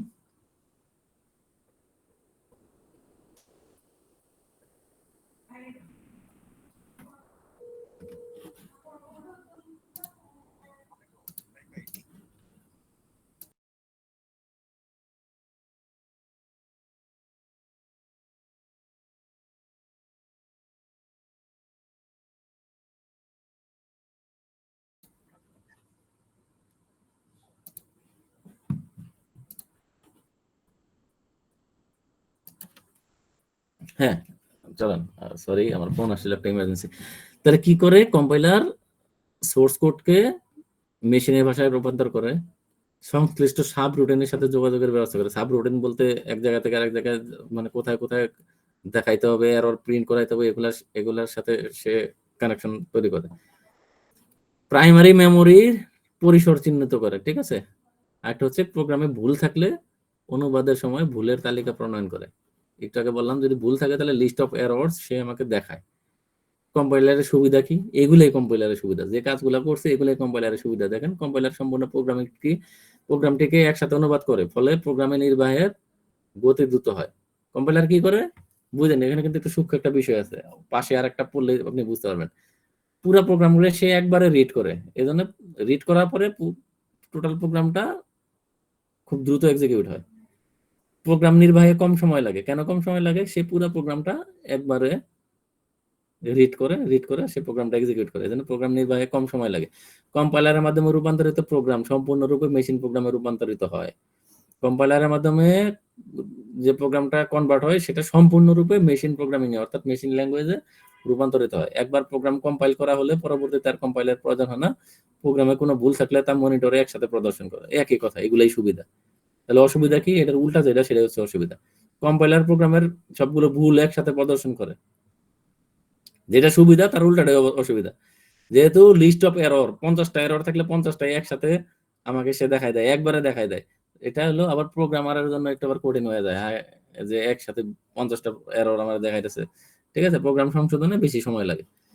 কম্পাইলার বড় ধরনের প্রোগ্রাম হওয়ায় ইহা সংরক্ষণে মেমোরিতে বেশি জায়গা লাগে। যেহেতু কম্পাইলার একটা বড় ধরনের, যদিও বর্তমান যুগে এই মেমোরি কোনো মেমোরি না, কিন্তু যেহেতু এই বেসিক গুলা তৈরি হয়েছে সেই কত আরো 50 60 70 বছর আগে, তখন মেমোরির অনেক ভ্যালু ছিল। ঠিক আছে, তখন কম্পিউটারই হয়তো বা আপনি 2000 সালের কথা বলতে পারি, আমার বড় ভাইয়ের একটা ল্যাপটপ ছিল 4 gigabyte hard disk, total 4 gigabyte. এখন আমাদের ফোনে থাকে 256 গিগাবাইট মেমোরি। ঠিক আছে, তখন ল্যাপটপে ছিল 4 গিগাবাইট। তো মেমোরি একটা ফ্যাক্টর, এই জন্য বলতেছে কম্পাইলার একটু বিগ প্রোগ্রাম, এই জন্য মেমোরিতে একটু বেশি জায়গা লাগে, যদিও বর্তমান যুগের তুলনায় ওইটা কোনো বিষয় না, ফ্যাক্ট না। প্রোগ্রাম ডিবাগিং ও টেস্টিং এর কাজ ধীরগতি সম্পন্ন হয়। ঠিক আছে, এটা হচ্ছে কম্পাইলারের সুবিধা অসুবিধা। তাহলে ইন্টারপ্রেটার কি? ইন্টারপ্রেটার হচ্ছে কম্পিউটার বিজ্ঞানে একটি প্রোগ্রাম বা প্রোগ্রামিং ভাষায় লেখা নির্দেশনাবলী এক্সিকিউট করে। ঠিক আছে, কম্পাইলার যেমন নির্দেশনাবলী এক্সিকিউট করে, ইন্টারপ্রেটারও ওই ধরনের একটা প্রোগ্রাম। এটা হচ্ছে হাই লেভেল প্রোগ্রামিং ল্যাঙ্গুয়েজের সোর্স কোড এক্সিকিউট করে। ওইটাও ওই কম্পাইলারের মতো হাই লেভেল প্রোগ্রামিং ল্যাঙ্গুয়েজের সোর্স কোড এক্সিকিউট করে। ইন্টারপ্রেটারের কাজ কি? এটাও সাব রুটিনের সাথে যোগাযোগের ব্যবস্থা করে। এটাও উচ্চ প্রোগ্রামের স্টেটমেন্ট সমূহকে বস্তু প্রোগ্রাম বা মেশিন ভাষায় কনভার্ট করে। প্রোগ্রামে ভুল থাকলে অনুবাদের সময় ভুলের তালিকা প্রণয়ন করে, এটাও একই ধরনের কাজ। এটাও মেমোরির পরিসর চিহ্নিত করে। ঠিক আছে, চিত্রটা অনেকটা একই রকম। Source code, interpreter, output. ঠিক আছে, ইন্টারপ্রেটারের সুবিধা কি? এটি ব্যবহারে প্রোগ্রামের ভুল সংশোধন করা ও পরিবর্তন করা সহজ হয়। ইন্টারপ্রেটার প্রোগ্রাম আকারে ছোট হয়। কম্পাইলারের এই ছিল কি অসুবিধা ছিল কি? স্যার সাবরুটিন মানে কি বুঝাইলেন স্যার? সাবরুটিন স্যার সংশ্লিষ্ট সাব রুটিনের সাথে যোগাযোগের ব্যবস্থা করা। সংশ্লিষ্ট সাব রুটিন বলতে আপনি ধরেন একটা সোর্স কোড থেকে সে ইনপুটটা নিল, ইন্টারপ্রেটার ইনপুট নেওয়ার পরে সে যদি এরর দেয় তাহলে সেটা একদিকে সে দেখাবে, এরর না দিলে সে কম্পাইল করবে, তারপরে ওই কি বলে মেমোরিতে কতটুকু জায়গা নেবে, হ্যাঁ, কতটুক জায়গা নিয়ে এসে কতটুকু এক্সিকিউট করবে, এই যে ওর একটা রুটিন ওয়াইজ সাব রুটিন, ঠিক আছে, কোন কাজটা কিভাবে হবে এইগুলোর সাথে যে একটা ইন্টারনাল কমিউনিকেশন, সেটাও ইন্টারপ্রেটার করে থাকে, ঠিক আছে। এই হচ্ছে বিষয়। এটাও কম্পাইলারের মতোই, কিন্তু একটা পার্থক্য আছে, কম্পাইলার মেমোরিতে বেশি জায়গা নিত, ইন্টারপ্রেটার একটু কম জায়গা নেয়, এবং কম্পাইলারের চেয়ে এটা একটা আকারে ছোট, ঠিক আছে, মেমোরিতে কম জায়গা দখল করে। এটি সাধারণত ছোট কম্পিউটারে ব্যবহার করা হয়। ছোট কম্পিউটার বলতে এখানে কি বুঝাইছে আমি জানি না, মানে আমার আর আপনার সাধারণত নর্মাল যে ব্যবহৃত কম্পিউটার, সেই কম্পিউটারে ব্যবহার করা হয়। ইন্টারপ্রেটারের কিছু অসুবিধা আছে। ইন্টারপ্রেটারের অসুবিধা কি? ইন্টারপ্রেটার ব্যবহারে প্রোগ্রাম কার্যকরী করতে কম্পাইলারের তুলনায় বেশি সময় লাগে। কম্পাইলারে আমরা কি করছিলাম, কম্পাইলার আকারে বড় ছিল, মেমোরিতে বেশি জায়গা নিত, কিন্তু দ্রুত এক্সিকিউট করতো। এখানে এটা আকারে একটু ছোট, মেমোরিতে কম জায়গা নেয়, কিন্তু কম্পাইলারের তুলনায় কি হয়, একটু বেশি সময় লাগে। ইহার মাধ্যমে রূপান্তরিত কম্পিউটার প্রোগ্রাম সম্পূর্ণরূপে মেশিন প্রোগ্রামে রূপান্তরিত হয় না। আমরা উপরে দেখলাম বলছে যে হাই লেভেল ল্যাঙ্গুয়েজ রে লো লেভেল ল্যাঙ্গুয়েজে কনভার্ট করে, আবার ইন্টারপ্রেটারের অসুবিধা বলতেছে কমপ্লিটলি মেশিন ল্যাঙ্গুয়েজে রূপান্তর করে না, কমপ্লিটলি করে না, বাট অলমোস্ট করে। এটার জন্য হয়তো বা অন্য কোনো কিছু আছে, এটা নেক্সট টপিকসে আমরা আলোচনা করব, ঠিক আছে। প্রতিটি কাজের পূর্বে অনুবাদ করার প্রয়োজন হয়। কম্পাইলারে আমরা পড়ছিলাম কি, একবারে সে নিয়ে যদি কম্পাইল করে ফেলে তারপরে আর করার প্রয়োজন হয় না, বাট এখানে বলা হচ্ছে যে প্রতিটি কাজের পূর্বে সে আবার ট্রান্সলেট করে। একটু বেসিক পার্থক্য আছে, কাজ একই। এখন আসেন অ্যাসেম্বলার কি? অ্যাসেম্বলার হচ্ছে একটি প্রোগ্রাম, কম্পিউটার প্রোগ্রাম, যা অ্যাসেম্বলি ভাষাকে অবজেক্ট কোডে রূপান্তরিত করে, ঠিক আছে। এটা হচ্ছে নেমোনিক কোড। নেমোনিক কোড এখন আমি কেমনে বোঝাই? নেমোনিক কোড হচ্ছে এমন ধরনের কোড যেটা ওয়ান টাইপ অফ কি বলে আন্ডারস্ট্যান্ডেবল ল্যাঙ্গুয়েজ, ঠিক আছে। এই ধরনের কোডকে মেশিন ভাষায় অনুবাদ করে সাংকেতিক ঠিকানাকে, মানে এটা কি সাংকেতিকের ইংলিশ কি ভুলে গেছি, আচ্ছা দেখ, সাংকেতিক ঠিকানাকে মেশিন ল্যাঙ্গুয়েজে লেখা অ্যাড্রেসে রূপান্তর করে প্রোগ্রামের কোনো ভুল থাকলে এরর মেসেজ দেয়, সব নির্দেশক ঠিকানা মানে অ্যাড্রেস হবে আর কি। এটা আমি ইংলিশ ভার্সন দেব না আপনাদের, এটা একটু পড়া একটু কঠিন, ঠিক আছে। মেমোরিতে রাখে, এটার কাজও অনেকটা ওইটার মতোই, মানে আলটিমেটলি আমরা যে তিনটা পড়লাম সেই তিনটার কাজই হচ্ছে হাই লেভেল ল্যাঙ্গুয়েজ রে বা সেমি হাই লেভেল ল্যাঙ্গুয়েজ রে মেশিন ল্যাঙ্গুয়েজে কনভার্ট করা, ঠিক আছে। এই দিক ওদিকে একটু বেসিক পার্থক্য আছে, কোনোটা সাইজে বড়, কোনোটা সাইজে ছোট, কোনোটা স্লো, কোনোটা ফাস্ট, কিন্তু ওভারঅল সবার কাজ কি? সবার কাজ হচ্ছে লো লেভেল ল্যাঙ্গুয়েজে অথবা কম্পিউটারকে ইনস্ট্রাকশন প্রদান করা। হ্যাঁ, প্রোগ্রামারের ভাষাকে কম্পিউটারের ভাষায় রূপান্তর করা। আসেন দেখি আর কতটুকু এই টপিকসটা আমরা আজকে শেষ করে ফেলবো, ঠিক আছে। অ্যালগরিদম ও ফ্লোচার্ট, আমার মনে হয় সবারই ধারণা আছে what is algorithm, what is flowchart. ধরেন আমরা একটা উদাহরণ দিই বলতে, আপনি বাসা থেকে বের হয়ে কলেজে যাবেন, কথার কথা।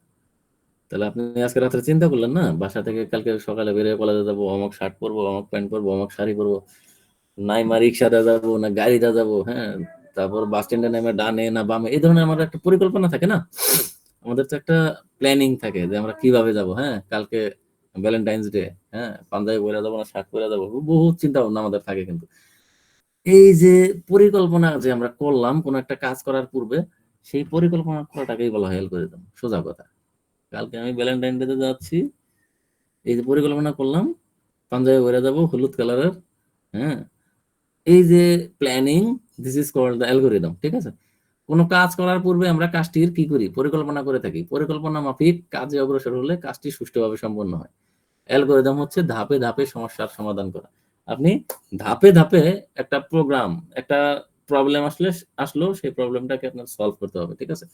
এই যে প্রবলেমটা আসলো প্রোগ্রামের মাধ্যমে, সেই প্রবলেমটাকে আপনি সলভ করবেন, সেটাকে আপনি পরিকল্পনা করবেন যে কিভাবে প্রোগ্রামটা সলভ করা যায়।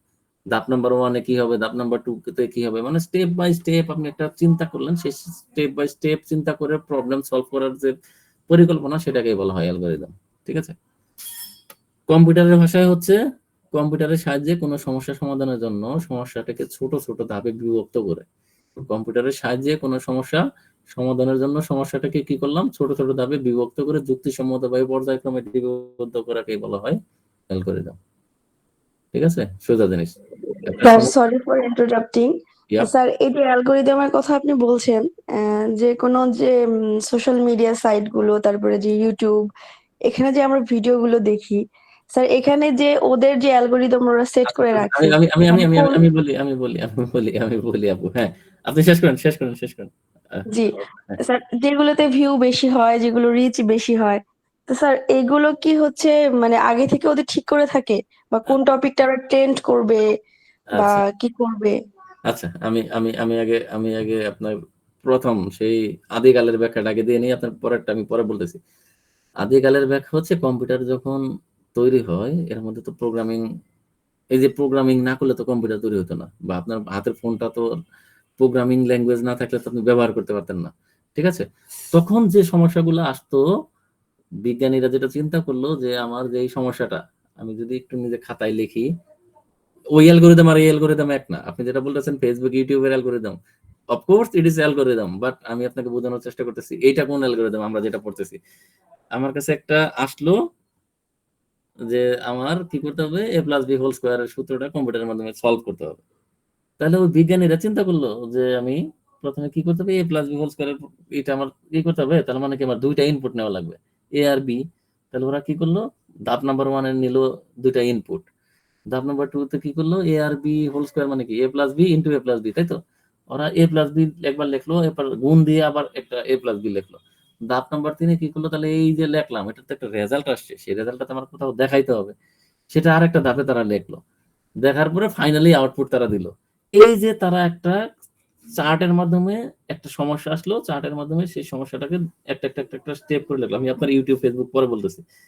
এই যে তারা প্রবলেম আসলো, সেই প্রবলেমটাকে আমি প্রথমে ইনপুট নিব, এই প্রোগ্রামিং এর কাজটুক করব, তারপরে আমি এই দুইটারে ক্যালকুলেশন করব, এ প্লাস বি হোল স্কোয়ারের কাজটা করব, করার পর আমি এটাকে কোথাও না কোথাও আমাকে রেজাল্টটা দেখাইতে হবে, কারণ আমি তো ইনপুট নিছি, তাহলে আমার রেজাল্ট দেখাইতে হবে।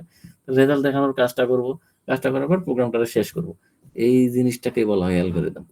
এখন ওই যে নাম ধাপে ধাপে সমস্যার সমাধান, সেই কিওয়ার্ডটাকে এখন বর্তমানে আমরা মডার্ন সায়েন্সে মডার্ন প্রোগ্রামিং এ আমরা বলি অ্যালগরিদম। যে আমি তো আপনাকে কিভাবে বোঝাই, এটা হচ্ছে একটা অ্যালগরিদম। ফেসবুক ইউটিউব যেটা বলতেছেন আপনি, এটা হচ্ছে ডেটা সায়েন্সের কাজ। ঠিক আছে, আপনি ধরেন ফেসবুকে আপনি আপু বলতেছিলেন কোন একটা, আপনি ধরেন খুব বেশি পরিমাণে কসমেটিক্স এর দেখেন, কি বলে পেজগুলো আপনি ফলো করেন। ঠিক আছে, তো কসমেটিক্স এর যে পেজগুলো আপনি ফলো করেন, আপনি দেখবেন ইউটিউবে ফেসবুকে আপনার শর্টস দেখেন, পোস্ট দেখেন, যাই দেখেন আপনার ওই রিলেটেড পোস্টগুলো আপনার কাছে বেশি আসে। ঠিক আছে, এটা কেন বেশি আসে, এটা এই কারণে বেশি আসে, ওই ফেসবুক ইউটিউব আপনার ইউজার বিহেভিয়ার ট্র্যাক করে। ঠিক আছে, আপনি কোন টাইপের পোস্ট গুলো বেশি দেখেন, আপনি যদি দেখেন যে বেশি রাজনীতির পোস্ট দেখেন, আপনার দেখবেন রাজনীতির পোস্ট বেশি আসে। আপনি যদি স্পোর্টস লাভার হন, দেখবেন আপনার খালি স্পোর্টস এর পোস্ট বেশি আসে। ঠিক আছে, এই যে অ্যালগরিদম, এইটা আবার এই অ্যালগরিদম আর ওই অ্যালগরিদম এক না, এটাকে আমরা অ্যালগরিদম বলি। ঠিক আছে, যে আপনাকে, এটা হচ্ছে কোটি কোটি মিলিয়ন বিলিয়ন ডলারের বিজনেস। ঠিক আছে, কেন, ধরেন আমি লিপস্টিকের বিজনেস করি, আমি মেকআপ লিপস্টিক এইগুলার বিজনেস করি, আমি ইউটিউব রে ফেসবুক রে আমি কিন্তু টাকা দিছি। ঠিক আছে, টাকা দিয়ে আমার পোস্ট গুলার স্পন্সর করাই। এই যে আপনি এগুলা দেখতে ভালোবাসেন ফেসবুকে, ওই যে কি বলে লিপস্টিক বা কি বলে এটাকে কসমেটিক্স, এগুলা ওরা কি করবে, ঘুরায় ফিরায় আমার মতো যারা টাকা দিছে ফেসবুকে, আমরা অ্যাড রান করাই, আমাদের পোস্ট গুলো আপনারা বেশি দেখাবে। 1 দিন 2 দিন 3 দিন আপনি স্কিপ করবেন, 5 দিন 10 দিন, কোনো এক সময় না কোনো এক সময় আপনি বলবেন না ওদের একটা ফোন দিই, ফোন করে ওদের একটা প্রোডাক্ট আমি কিনি। ঠিক আছে, এই যে অ্যালগরিদম, এটাকে বলে অ্যালগরিদম। ঠিক আছে, এখন আপনি বলতেছেন ভিউ বা কি বলে, যে এত মিলিয়ন ভিউ, এত মিলিয়ন ভিউ। হ্যাঁ, এই অ্যালগরিদম আর ওই অ্যালগরিদম কিন্তু একটু পার্থক্য আছে। ঠিক আছে, এটাকেও অ্যালগরিদম বলে, বাট এটা হচ্ছে আপনার আমার ইউজার বিহেভিয়ার, ইউজার এক্সপিরিয়েন্স কে অটোমেটিক্যালি নিয়ে। ঠিক আছে, এটাকে বলা হয় ডেটা সায়েন্স। আমি একটু বললাম পাইথন দিয়ে এটা করা হয় বা অন্যান্য প্রোগ্রামিং ল্যাঙ্গুয়েজ দিয়ে করা যায়। ঠিক আছে, আপনার আমার ইউজার এক্সপিরিয়েন্সটাকে তারা ট্র্যাক করে আমাকে আপনাকে আপনার মতো করে কন্টেন্ট ওরা দেওয়ার চেষ্টা করে। ঠিক আছে, this is one type of algorithm. কিন্তু আমরা যে অ্যালগরিদমটা দেখতেছি এখন, এটা আর এটা এক না। ঠিক আছে, আসেন এখন অ্যালগরিদম কি তাহলে আমরা বুঝলাম, কম্পিউটার সাহায্যে কোনো সমস্যা সমাধানে অ্যালগরিদমের ভূমিকা অত্যন্ত গুরুত্বপূর্ণ। অ্যালগরিদমের ধাপ অনুসরণ করে কম্পিউটার, মানুষ, রোবট ইত্যাদি কাজ সম্পাদন করতে পারে, ঠিক আছে? যখন প্রতিটি ইনপুটের জন্য সঠিক আউটপুট দেখায় তখন তাকে সঠিক অ্যালগরিদম বলে। মানে আপনি অ্যালগরিদম লেখলেন একটা প্রোগ্রামকে সলভ করার জন্য, একটা সমস্যাকে সমাধান করার জন্য অ্যালগরিদম লেখছেন, কিন্তু সেটা আপনার সমস্যার সমাধান করলো না, তাহলে ওই অ্যালগরিদমটা আপনার জন্য সঠিক না, ঠিক আছে? সঠিক ইনপুটের জন্য যখন সঠিক আউটপুট দিবে, কাজটা এক্সিকিউট হবে, তখনই আপনাকে এটাকে বলা হয় সঠিক অ্যালগরিদম। অ্যালগরিদম বাংলা ইংরেজির মতো মানুষের মুখের ভাষা অর্থাৎ সি, সি প্লাস প্লাস, জাভার মতো প্রোগ্রামিং ভাষায় বর্ণনা করা যায় না। অ্যালগরিদম একবার আমি আপনি যে ভাষায় কথা বলি, এই যে যদি আঞ্চলিক ভাষায় কথা বলি তাহলে আঞ্চলিক ভাষাই হচ্ছে অ্যালগরিদম, ঠিক আছে? লিখতে হবে। এমনকি হার্ডওয়্যার ডিজাইনেও এটা ব্যবহার করা যাবে না। এটা হচ্ছে কমপ্লিটলি আমার আর আপনার বোঝার জন্য। আমাকে বলা হচ্ছে a প্লাস বি হোল স্কোয়ারের প্রবলেমটা সলভ করে দিতে, আমি a plus B whole square কেমনে সলভ করবো সেটা খাতায় আমি লিখবো আমার ভাষায়, সেই জিনিসটাই হচ্ছে অ্যালগরিদম। এটা আমার প্রোগ্রামিং এর জন্য ব্যবহার করার জন্য না, এটা আমার অন্য কিছুর জন্য না, বাট এইটা দেখে আমি প্রোগ্রামিং করবো যে আমি এই ধাপের পরে এই ধাপ করবো, এই ধাপের পরে এই ধাপ করবো, কিন্তু এইটার কোনো টেক্সট, এটার কোনো কিছুই কিন্তু প্রোগ্রামিং এ কাজ করবে না। এটা হচ্ছে একেবারেই আমার আপনার ভাষায়, হিন্দি হোক, আরবি হোক, উর্দু হোক, বাংলা হোক, আপনি যেমনি ইচ্ছা সেমনি লেখেন, ঠিক আছে? এটাই হচ্ছে অ্যালগরিদম। তাহলে অ্যালগরিদম তৈরির এখন আবার আসেন, আমি একটু আগে বললাম যে আমি আপনি যা বলি, যেভাবে বলি সেটাই অ্যালগরিদম, কিন্তু সেটারও একটা নিয়ম আছে। আমরা বলছি কি ধাপে ধাপে প্রত্যেকটা সমস্যার সমাধান করব, তাই না? এটাই হচ্ছে অ্যালগরিদম। তাহলে এটার একটু সায়েন্টিফিক নিয়ম আছে। এটা যে ভদ্রলোক অ্যালগরিদমটা বানাইছে সেই 1967 সালে না কত সালে জানো, তাহলে ওই ভদ্রলোক কিছু নিয়ম বলে গেছে, যদি আমরা এই প্যাটার্নে এইভাবে এটা লিখি তাহলে এটাকে আমরা অ্যালগরিদম বলবো, ঠিক আছে? তাহলে অ্যালগরিদমের কিছু শর্ত আছে, যে কন্ডিশনগুলো আপনাকে মানতে হবে, নাহলে ওটাকে অ্যালগরিদম বলা যাবে না কম্পিউটারের ভাষায়। এটাকে কি বলা হয়? অ্যালগরিদমটা হতে হবে ইজি আন্ডারস্ট্যান্ডেবল। আপনি ইজিলি অ্যালগরিদমটা বুঝতে পারবেন, ঠিক আছে? প্রত্যেকটা ধাপ কি হবে? ক্লিয়ার এবং কি বলে ক্রিস্টাল ক্লিয়ার হতে হবে। আপনি যাতে যে কোনো লোক, আপনি না, কোন লোক কম্পিউটার পারে না, প্রোগ্রামিং পারে না, সেই ভদ্রলোকও যদি আপনার অ্যালগরিদম দেখে সে যেন বুঝতে পারে যে না, এইভাবে এইভাবে এইভাবে প্রবলেমটা সলভ করা হয়েছে, ঠিক আছে? কারণ আপনি একটা বড় কোম্পানির মালিক, আপনি আপনার অফিসের জন্য একটা সফটওয়্যার বানাবেন, আপনি তো সফটওয়্যার বোঝেন না, কিন্তু সফটওয়্যারের ভদ্রলোক যদি আপনার কোড মোড হাজার হাজার লেখায় না, আপনারা যদি প্রিন্ট করে দেখায় যে এই যে এটা হচ্ছে আপনার জন্য জিনিস, আপনি বুঝবেন? আপনি বুঝবেন না। তাহলে ওই ভদ্রলোক কি করবে? ওই ভদ্রলোক একটা অ্যালগরিদম বানায় নিয়ে আসবে আপনার জন্য, যে স্যার এখানে যদি আপনি এই করি, এখান থেকে এই জায়গায় যাবে, এই জায়গা থেকে এই জায়গায় আসবে, এটা হলে ওই হবে, এইখানে মান এটা দিলে ওই হবে, আপনার এইভাবে বোঝানোর চেষ্টা করবে, সেটাকে বলা হয় অ্যালগরিদম, ঠিক আছে? আবার বলছে যে সসীম সংখ্যক ধাপে সমস্যার সমাধান হতে হবে। সসীম বলতে নট আনলিমিটেড, এটা একটা নির্দিষ্ট স্পেসিফিক কয়েকটা ধাপে আপনার সমস্যাটার সমাধান করতে হবে। অ্যালগরিদম মানে আনলিমিটেড কিছু না, যে আপনার এটা খালি দেখাইতে দেখাইতে দেখাইতে যার কোনো শেষ নাই, এটা হতে পারবে না অ্যালগরিদমে। অ্যালগরিদমের অবশ্যই একটা শেষ আছে, ঠিক আছে? আরেকটা কি সুবিধা, এই শর্ত, অ্যালগরিদম ব্যাপকভাবে প্রয়োগ করার উপযোগী হতে হবে, অর্থাৎ আপনার অ্যালগরিদমটা আপনি এমন ভাবে লিখবেন, এই অ্যালগরিদমটা আপনি একই টাইপের বিভিন্ন ধরনের প্রবলেম সলভিং এও যেন আপনি ব্যবহার করতে পারেন, আপনাকে যেন আর না লেখালেখি, ঠিক আছে? তো এই ধরনের কিছু কন্ডিশন বা কিছু স্ট্যাটিস্টিক্স আছে অ্যালগরিদমের, সেটা অনেক সময় আসে পরীক্ষায়, অ্যালগরিদমের শর্তগুলো কি বা অ্যালগরিদমের কিছু বৈশিষ্ট্য আলোচনা করো, এইভাবে আসতে পারে, ঠিক আছে?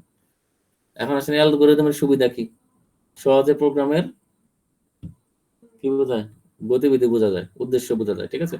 আপনার একটা অ্যালগরিদম দেখে আপনি বলতে পারবেন যে এখন এই এই এই ধাপে আছি, এখান থেকে আমি ডাইনে যাব না বামে যাব, গুলিস্তান যাব না মতিঝিল যাব, সব আপনি অ্যালগরিদমের মাধ্যমে বুঝতে পারবেন খুব সহজে। যদি প্রোগ্রামে কোনো ভুল থাকে বা কোনো একটা মেজর নেওয়া যদি আপনার ভুল হয়ে থাকে, অ্যালগরিদম তো আপনি লিখে নিছেন যে আমি এটা করলে ওটা হবে, ওটা করলে ওটা, পরে আপনি চিন্তা করলেন দেখে এটা দেখে তো এই জিনিসটা তো আমার করা ঠিক হয় নাই, আপনি যাতে অ্যালগরিদম দেখেই বুঝে যেতে পারেন, ঠিক আছে? ঠিক আছে, প্রোগ্রামের ভুল নির্ণয় করা যায়।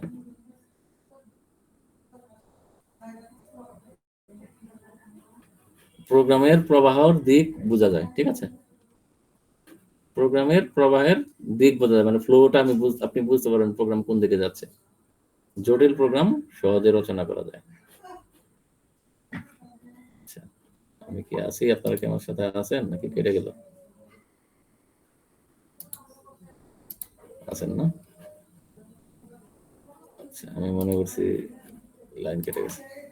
আচ্ছা, তাহলে কি হয়, প্রোগ্রামের পরিবর্তনে সহায়তা করে। এটা আপনারা একটু পড়ে নেন, সুবিধা আমি একটু আলোচনা করে দিছি। এখন আসেন অ্যাকচুয়াল অ্যালগরিদম কিভাবে লিখতে হয়। আমরা বলছি ধাপে ধাপে সমস্যার সমাধান। পরীক্ষা এটা আসতে পারে, যে কোনোটাই যেভাবেই আসুক, আপনি নিয়মটা শিখবেন, উত্তর দিয়ে দিবেন। এখানে বলা হচ্ছে 3টি সংখ্যার যোগফল ও গড় নির্ণয়ের অ্যালগরিদম লেখো। 3টি সংখ্যার যোগফল ও গড় নির্ণয়ের অ্যালগরিদম লেখো। আমরা জানি কি 3টি সংখ্যার যোগফল কি, 3টি সংখ্যার যোগ করে ওই সংখ্যা, কয়টা সংখ্যা, 3টা সংখ্যা, 3 দ্বারা ভাগ দিলেই এটা গড় বের হয়ে যাবে। এটাই তো প্রবলেম এবং এটাই তো সমাধান। তাহলে কি করতে হবে, আমাদের অ্যালগরিদমের প্রথম ধাপ কাজ শুরু করতে হবে। এটাই একটা ধাপ। এই যে সমস্যাটা আমরা সমাধান করতে হবে, এটাই একটা ধাপ, কাজটা শুরু করতে হবে। ধাপ নাম্বার 1 আপনার এইভাবে লিখতে হবে পরীক্ষায়, ঠিক আছে? ধাপ নাম্বার 1 কাজ শুরু করতে হবে, অথবা স্টার্ট, আপনি ইংলিশেও লিখতে পারেন, কোনো সমস্যা নেই। ধাপ নাম্বার 2 কি, আমাকে বলছে 3টি সংখ্যার গড় নির্ণয় করো। তো সংখ্যা 3টা আমাকে ইনপুট নিতে হবে, রিড করতে হবে। ধাপ নাম্বার 2 হচ্ছে 3টা সংখ্যা আমি ইনপুট নিলাম। ধাপ নাম্বার 3 কি, 3টা সংখ্যা যোগ করতে হবে। ধাপ নাম্বার 4 কি, 3টা সংখ্যা যোগ করে 3 দ্বারা ভাগ করতে হবে। আপনি চাইলে 3 নাম্বার ধাপেও ওই একসাথে যোগ করে 3 দ্বারা ভাগ করে দিতে পারেন। তাহলে আপনি 3টা সংখ্যা যোগ করে 3 দ্বারা ভাগ করলেন, একটা রেজাল্ট পাইছেন। সেই রেজাল্টটা ইউজারকে দেখাইতে হবে না? এটা হচ্ছে ধাপ নাম্বার 5, যোগফল ছাপাইলেন আপনি, মানে প্রিন্ট করলেন। প্রিন্ট করার পর আমি বলছি কি, অসীম হওয়া যাবে না। আপনার অ্যালগরিদম অবশ্যই কোনো না কোনো জায়গায় শেষ হবে। 6 নাম্বার হচ্ছে ধাপ নাম্বারটা শেষ করলেন। অর্থাৎ একটা অ্যালগরিদমের অবশ্যই শুরু থাকবে এবং শেষ থাকবে, এটা বলে 100% একদম থাকবেই। এর মাঝখানে আপনি যে কাজ করার সেই কাজ করবেন। আমি একটু আগে a+b² সূত্র বলছিলাম, এখানে আছে 3টি সংখ্যা যোগ নির্ণয়ের অ্যালগরিদম। নিচে কয়েকটা উদাহরণ আছে, আমি একটু পরে আসবো, এটা জাস্ট একটু আপনি বোঝার চেষ্টা করেন। এখন আসেন একটা কোশ্চেন আছে, অ্যালগরিদম থেকে প্রোগ্রাম এক্সিকিউশন বা প্রোগ্রাম রাইটিং কেন সহজ হয়? অ্যালগরিদম থেকে প্রোগ্রাম রচনা করা সহজ হয় কেন, ব্যাখ্যা করো। অ্যালগরিদমের মাধ্যমে কোনো কাজের পরিকল্পনা লিখিত আকারে দেওয়া থাকে, আর পরিকল্পনা মাফিক কাজে অগ্রসর হলে কাজটি সুষ্ঠুভাবে সম্পন্ন হয়। কোনো কাজের উপায়কে ছোট ছোট অংশে বিভক্ত করে সেই অংশগুলোকে যুক্তিসম্মতভাবে পর্যায়ক্রমে কম্পিউটার দিয়ে সম্পন্ন করা হয়। এই যে আমি উপরে যে ধাপগুলা বললাম, এগুলো কি কোনো প্রোগ্রামিং ল্যাঙ্গুয়েজ লিখছি? আমি কিছুই লিখিনি, কিন্তু এটাকে দেখে দেখে আমি পর্যায়ক্রমে প্রোগ্রামিং ল্যাঙ্গুয়েজে কনভার্ট করে করে করে করে কিন্তু আমি পুরো প্রোগ্রামটা শেষ করে ফেলবো। এটা তো জাস্ট ছোট্ট একটা প্রোগ্রাম, 2টা সংখ্যার যোগফলের গড় নির্ণয়ের প্রোগ্রাম। এখন এটা যত বড় প্রোগ্রামই থাকুক, আমি যদি এভাবে ধাপে ধাপে লিখি, তাহলে আমি এটা প্রোগ্রামারের জন্য সহজ হবে না?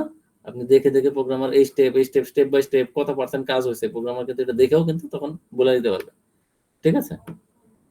তাহলে কম্পিউটারের সমস্যা সমাধানে যৌক্তিক ক্রমানুসারী পদ্ধতিকে বলা হয় অ্যালগরিদম। তাই অ্যালগরিদম থেকে প্রোগ্রাম রচনা সহজ হয়। এখন আসেন ফ্লোচার্ট কি।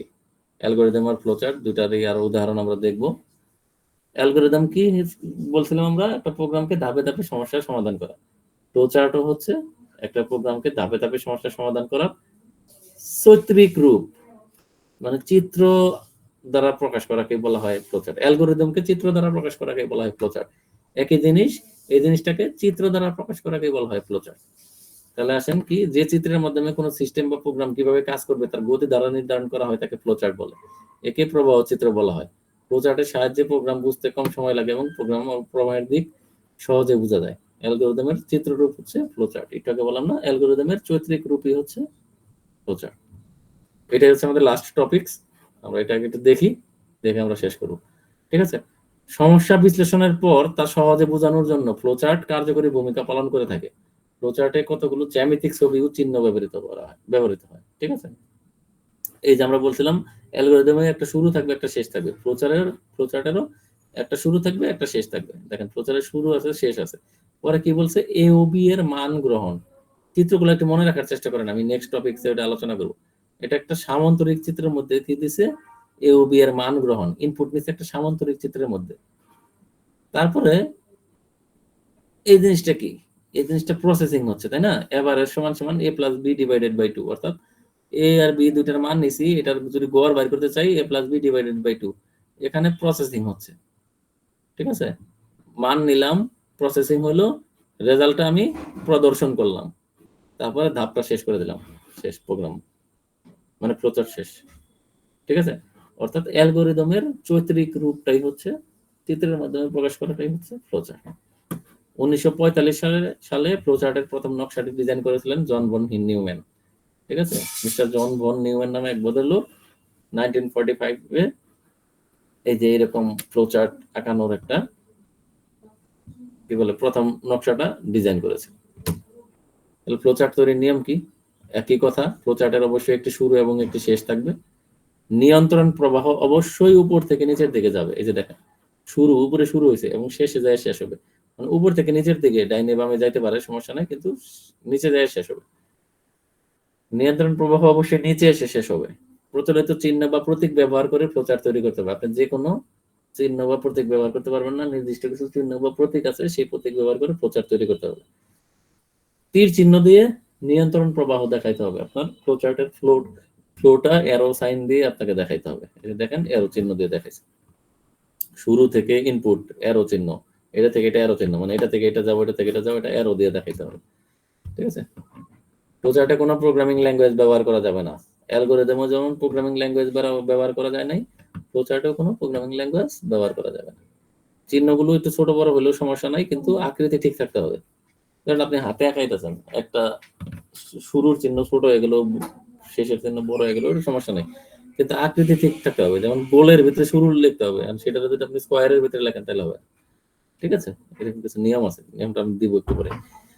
ফ্লোচার্ট কয় ধরনের হয়? System flowchart, program flowchart. এটাও একই, সিস্টেমের কাজ সম্পাদন করার জন্য যে ধরনের ফ্লোচার্ট অঙ্কন করা হয় তাকে সিস্টেম ফ্লোচার্ট।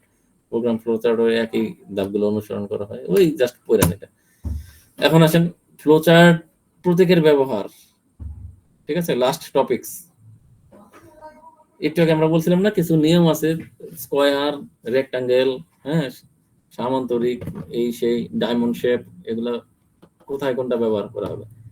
স্টার্ট এবং এন্ড, শুরু এবং শেষ, এই যে ওভাল সাইন ব্যবহার করা হবে। ঠিক আছে? ডিম্বাকৃতির সাইন, গোলের মতো অনেকটা, শুরু এবং শেষ এরকম ওভাল সাইন দিয়ে প্রকাশ করা হয়। যদি ওটা পুরোপুরি ওভাল হয় নাই, বাট একটু ধরে নেন এরকম ওভাল আর কি। তারপর এরো দিয়ে, জি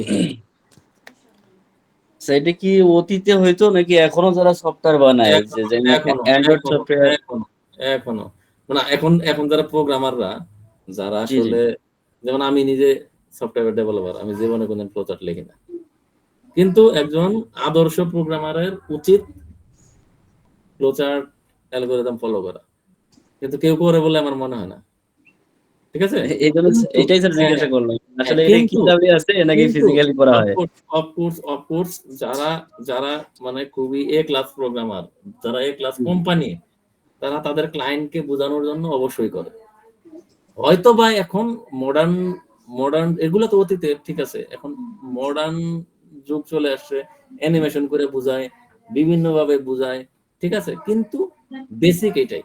আপনি যখন একটা ডিসিশন টাইপ জিনিস আপনি যখন একটা মানুষকে বুঝাইতে যাবেন, ওরা যে চিহ্নটা ব্যবহার করে সেটা হচ্ছে যে ডায়মন্ড শেপ চিহ্ন। ঠিক আছে? এটা কি স্যার শুধু যারা ওই যে যারা ইউজার, মানে যারা সফটওয়্যার ব্যবহার করে ওদের বোঝানোর জন্য ব্যবহার এটা না, নাকি এটা স্যার আমরা তাদের বোঝানোর জন্য হইতে পারে।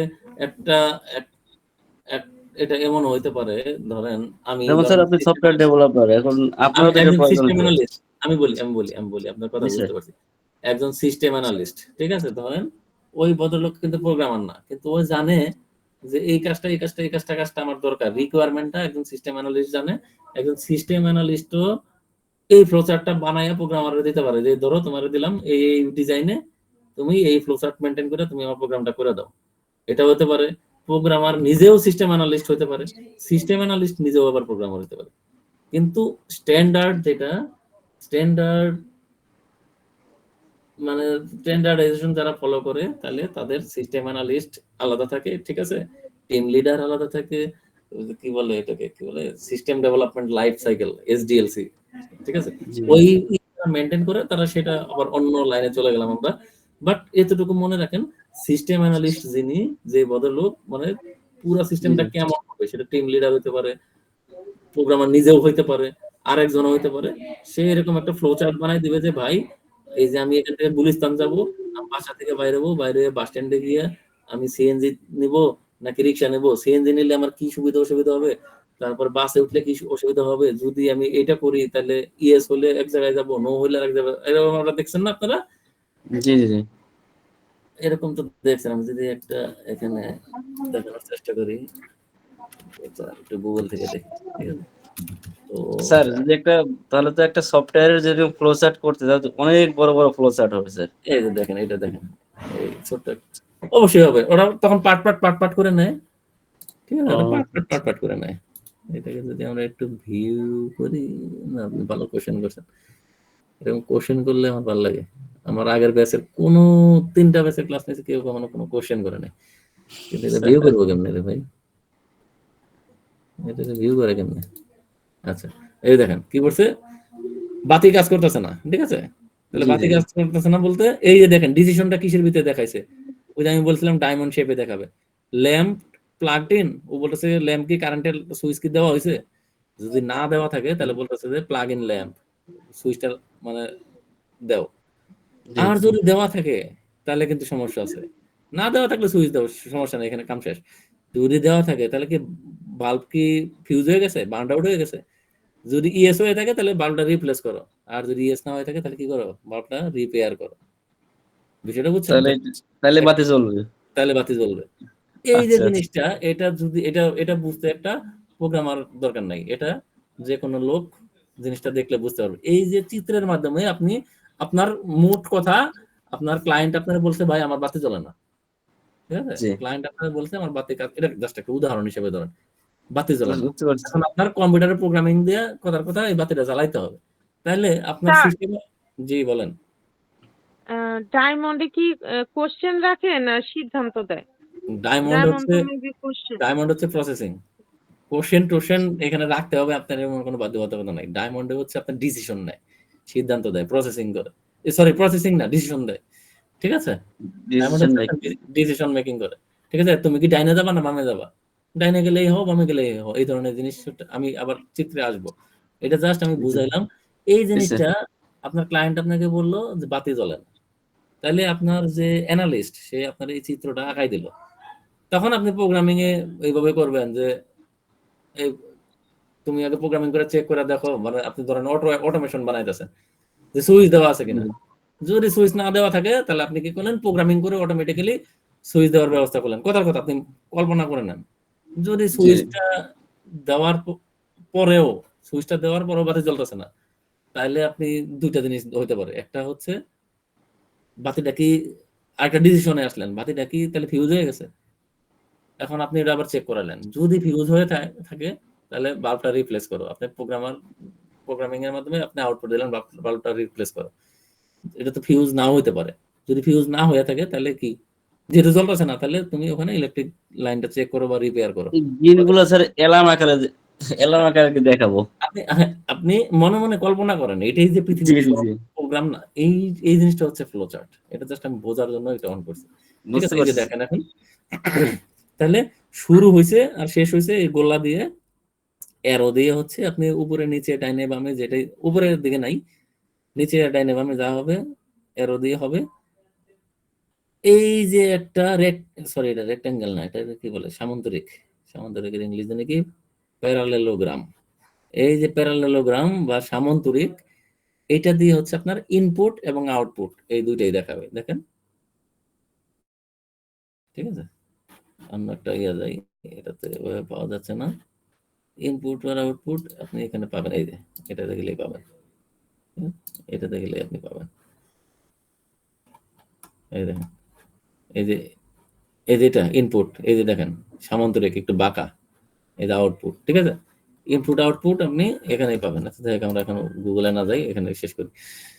তাহলে আপনি সামান্তরিক দিয়ে ইনপুট আউটপুট দেখাবেন, রেক্টেঙ্গেল দিয়ে প্রসেসিং, আপনার কাজটা হচ্ছে, ধরেন a plus B whole square, এই কাজটা তো করা লাগবে কোন এক জায়গায়, তাহলে a প্লাস বি গুণ a প্লাস বি সমান a plus B whole square, এই কাজটা এই যে রেক্টেঙ্গেলের ভিতরে করবেন, মানে আয়তক্ষেত্রের ভিতরে করবেন। আর ডিসিশন নেবেন, ওই যে একটু বললাম যে বাতিটা কি ফিউজ ইয়েস অর নো, তাহলে ওই বাতিটা কি ফিউজ, এই ধরনের ডিসিশন আপনি যেই ডায়মন্ড শেপের ভিতরে নেবেন। এছাড়াও আরো বেশ কিছু শেপ আছে, সেগুলা আরো অ্যাডভান্স লেভেলে, এটা আপনাদের আপাতত এই সেমিস্টারের এই পরীক্ষার মধ্যে দরকার নেই। আমি এই শীটটা আপনাদের গ্রুপে দিয়ে দিচ্ছি, একটু পরে দিয়ে দেব। আরো বেশ কিছু টপিকস আছে, যেটা হচ্ছে আমরা কিছু এক্সাম্পল দেখবো, ঠিক আছে, ফ্লোচার্ট এগুলো কিছু এক্সাম্পল দেখবো নেক্সট ক্লাসে। আরো কিছু টপিকস আছে, আমরা নেক্সট ক্লাসে আলোচনা করবো, ঠিক আছে। ছোট ছোট প্রোগ্রামও দেখবো, ঠিক আছে, পাইথনের প্রোগ্রাম আমরা রান করবো। হ্যাঁ, তো আজকে আপাতত এতটুকুই থাকুক, ঠিক আছে। আমি শীটটা দিয়ে দেবো না কিছুক্ষণ পর। ওবায়দুল ভাই আপনাদের এটা পিডিএফ স্যার। আকারে আপনাদের দিয়ে দিই। হ্যাঁ বলেন বলেন। এই ফার্স্ট সেমিস্টার শেষ করে কি স্যার পাইথন দিয়ে সফটওয়্যারটা বানাইতে পারবো স্যার কিছু? আপনাদের যে সিলেবাস সেই সিলেবাস অনুযায়ী পাইথন দিয়ে কিছু বানাইতে পারবেন কিনা জানি না, পাইথন সম্বন্ধে আইডিয়া পাবেন কিছুটা। বাকিটা হচ্ছে আপনাকে আপনি যদি পাইথনের প্রোগ্রামিং শিখতে চান তো সেটার রিসোর্স আমি আপনাকে দেখাই দিতে পারি, আপনি একটু